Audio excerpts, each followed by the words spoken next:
Sometimes they'll call us and they'll say, oh, you know, the toilet is broken. I need you to come out here and get somebody to come out here and fix the toilet, or a rafter flew off the house. And a rafter? If a rafter flies off your house, throw the whole house away. I didn't mean rafter. I meant if a few shingles fall off, then you can deal with it. Right. Sorry. So. I meant to say shingles.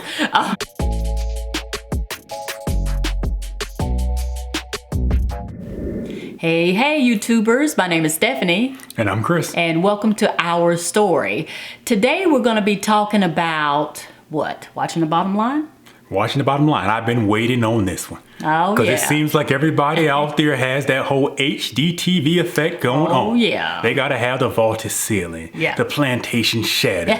They got to have the wainscoting everywhere. And oftentimes, that stuff sounds good until you got to pay for it. Right. So let's get into it. Okay. So the first thing I wanted to talk about is we have a formula on how much to pay for a house. We pay cash for our houses. So how much cash we pay for our house versus how much rent comes that we can get from renters. So, Krishan, do you want to explain that to our audience? Because I don't know that I 100% understand it, but he's definitely the whiz kid at that one. I wouldn't say all that, but I definitely have a firm grip on the bottom line. Oh, yeah. Because, like she says, we eventually want to rent this out or sell it and move on. Yeah. So the money on the back end has to make sense. Yes. And it's funny that when I first went into it, I didn't understand that. I was like, oh, well, this is going to be for a long-term investment. But then I had a sit-down meeting with somebody who was well-versed in this. Oh, yeah. And he said some things that I didn't necessarily want to hear. I walked in with my plan. I was all proud, had my chest out like I'm doing super well. And he was like, let me see the numbers. Let's pick this thing apart. He was like, so you paid this much for this property, but the guy you bought it for paid this much for it. How did he do that? Go figure that out and come back and talk to me. Wow. And I was like, wow. You know, one of those older guys who just no nonsense. Oh, yeah. So I went out and I did that. I identified how that person was buying those properties at such a discount, kind of emulated their method. And it taught me that I had to be extra vigilant. I had to make sure that I had a formula in place. Because like I say, we talked to somebody just last week who had a 15-year formula for a rental property. Yeah. And I was like, you know, absolutely not. Right. You know, my formula is usually 3 to 7 years. If I can't get my money back out of it 3 to 7 years, I'm not trying to tie money up for 15 years. I mean, it doesn't make sense. If that's what you do, I'm not knocking. No, There's not at all. people who makes some good money doing that. Yep. I'm just not at that level yet. So what I do is I have a systematic approach. Okay. I have a mathematic formula that I punch the numbers in. If it makes sense, I buy. If it doesn't, I don't. So what you're telling the viewers out there is that your investment has to come back within 3 to 7 years. 3 to 7 years. Okay, so that makes sense. So there are other ways we watch our bottom line as well, and one of them is condos and HOA fees, which I like condos because they're a little bit cheaper, and the community supports a lot of when they have to fix things and things like that, which is where your HOA fees comes in. But we have a formula for that, don't we? Absolutely. You know, my formula for that is a little different because I want to make sure that HOA fee, that homeowners association is doing the work to justify the cost. Yeah. Because if they're doing a lot of the heavy lift for me, I have no problem paying that fee. But if they're going to be calling me every 15, 20 minutes talking about we need this additional cost, we need this right here. No, I'm not about that. So yes, we have a formula when it comes to HOA fees. We look at it and we see, hey, how much is the HOA going to offset the homeowner's insurance? Right. How much is the HOA going to offset the upkeep of the property? And if it doesn't meet that mathematical formula, we don't buy.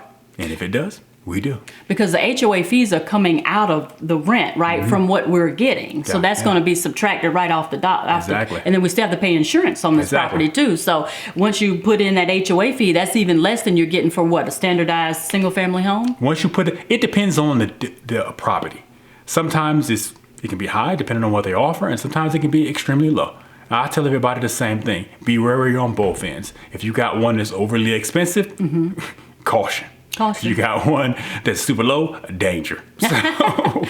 So the next way that we watch our bottom line is expenses versus incoming rent. And this one can be real slippery because sometimes they'll call us and they'll say, oh, you know, the toilet is broken. I need you to come out here and get somebody to come out here and fix the toilet, or a rafter flew off the house. And a rafter? If a rafter flies off your house, throw the whole house away. I didn't mean rafter. I meant if a few shingles fall off, then you can deal with it. Right. Sorry. I meant to say shingles. But if you get a couple of shingles fall off the roof, they blow off the roof, say you have a windstorm, so, oh, we need to come fix the shingles and stuff like that. That eats into the rent. So we watch our bottom line. Now, how do you do that? Because it seems like a very slippery slope there. It's just about being diligent and making sure that you analyze and annotate everything. Because every dime that you bring in is offset by every dime that you send out of the house. So when someone calls me and says, hey, this needs to be fixed, I jot it down. This needs repairs. I write everything down. And at the end of the year, I look at it and I start to analyze, say, hey, is this property still viable? Also, one thing I also do, I don't take shortcuts when it comes to repairs. Okay, that's what my next question. I was getting ready to go there. At all. Read my mind. Because if you put that cheap sink in there, you cut a corner when it comes to code, or you cut a corner when it comes to safety, you're going to pay for that. Oh yeah. That was exactly where I was going. So do we put a cheaper toilet in? That's exactly what I was getting. Absolutely not. Go ahead and spend that little bit. I'm not saying to go ahead and put something that you will see, you know, don't put a gold-plated toilet in there, my you know. goodness. But don't go down there and say, I'm going to buy that used one right there from the second hand store. Absolutely not. That's disgusting. Shame on you. Yeah, really. Okay, the last point I want to make in how we watch our bottom line is selling older properties and replacing those older properties with newer properties. So can you tell the folks out here in YouTube land about why we do that and why is that important? Absolutely. Every house has a life cycle. And there are different investors that specialize in each portion of that life cycle. Okay. We like to be toward the not the absolute top of the life cycle, but shortly after that. We don't want a brand new build. We want to let those homeowners enjoy that. Right. You know, but when it comes to the properties maybe 10 or 15 years old, maybe 20 years old, yeah, we like those. But what I do is I look at the life cycle of the house, where the house falls in the life cycle. I look on, is it producing? I look at what the neighborhood trends are. I look at are there other opportunities available that would outweigh this? Because as an investor, you can outgrow a property. Oh yeah. You know, if the property is just not something you want in your portfolio, if it doesn't represent you as an investor, get rid of it. If it's not producing profit, get rid of it. If it's just a headache, get rid of it. There are other opportunities out there. There are tons of different properties you can invest in. You don't have to tie yourself to one property. And when you say life cycle, I just want to be clear that people understand. You mean the year it was built. Why is that important? I know some things we run into about is asbestos and things. Why is the year that the house, you know, when it was built, why is that so important when it comes to like life cycles and switching out houses and things? Well, you got to look at it. Where would you like to live? Would you like to live in some place with modern amenities that's been freshly built? Or do you want to rent a place that comes with a disclaimer? Hey, this place has lead. You know, be aware that this is the issue that could potentially arise. So I do look at the year heavily. That is a strong factor. But I also look at, you know, who built the house? What quality is the house? What's its current state? Because I've seen some brand new houses that are half as valuable as a house that's about 30 years old. You know, because sometimes, you know, we have those building booms and they're throwing houses up like they going out of style. Oh yeah. I can walk into a house and like they got that for $30 at Lowe's. They got that for $15 at Home Depot. And I can pick out the builder grade products because they're throwing these houses up so fast. Oh yeah. And I'll see it and I'm like, well, that's not going to last. I'm going to end up replacing this. I'm going to end up replacing that. Right. So that plays into the life cycle of a house as well. And I was just thinking how important, I know in the very beginning, the fact that there was a renter already in the property was extremely important to us, but maybe not so much now. So when we think about watching the bottom line, how important should that be to investors that there's a person already in there renting the place? It depends on the investor. When we first started out, we didn't know anything. No, we didn't. We got Nothing. extremely blessed to have a great tenant in place. Oh, we love these people. That's true. They're a family to this day. Oh yeah. You know, so that was important to keep the bottom line, seeing that rent roll, talking to the property manager and getting a warm and fuzzy that these were good people that we wanted in that property. Yeah. However, on the Flip opposite side. side of the spectrum, Yes. you get that person and they ain't paid rent no time Right. soon. They have no intentions on paying rent. Nope. I tell Stephanie all the time, I want somebody who works as hard as I work in that property. Because they respect it. They understand what hard works look like. They can see the value in the work that I've done. If you got somebody in there like, I'm moving out in a year, I don't care. Then they're going to be rough on that property. We've had tenants like that who we've done a full renovation. And as soon as they moved out a year later, we were doing another full renovation. You didn't even know we did a full renovation to begin with. You would have thought we were the worst slumlords ever. But I'm looking at the pictures like, is that even the door I installed? Right. It's crazy. Holes in the wall. It's insane. Yep. So, but that you have to take that into account you have to take that into consideration with the bottom line as well.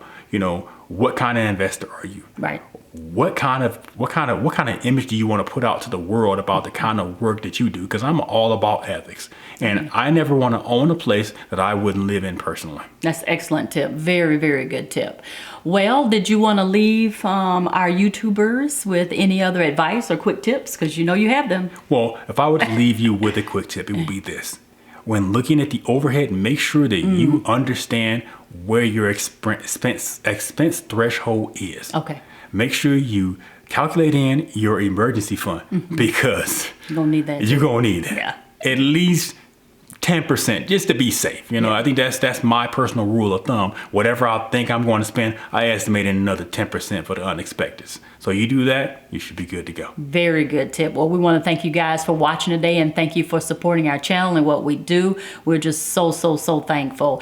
Don't forget, do something nice for someone today and you can do it. And don't forget, we're just ordinary people trying to do extraordinary things. You got it.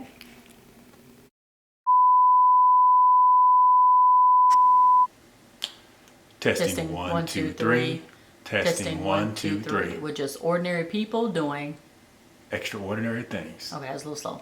We're just ordinary people doing. Wait a minute, is this right? We're just ordinary people. Trying. Huh? Go ahead.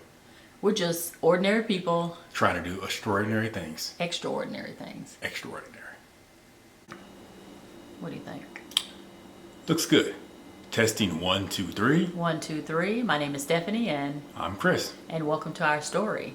And today we'll be talking about, we don't know yet because we haven't looked over the notes. You got it. And we're just ordinary people. Trying to do extraordinary things. Peace out.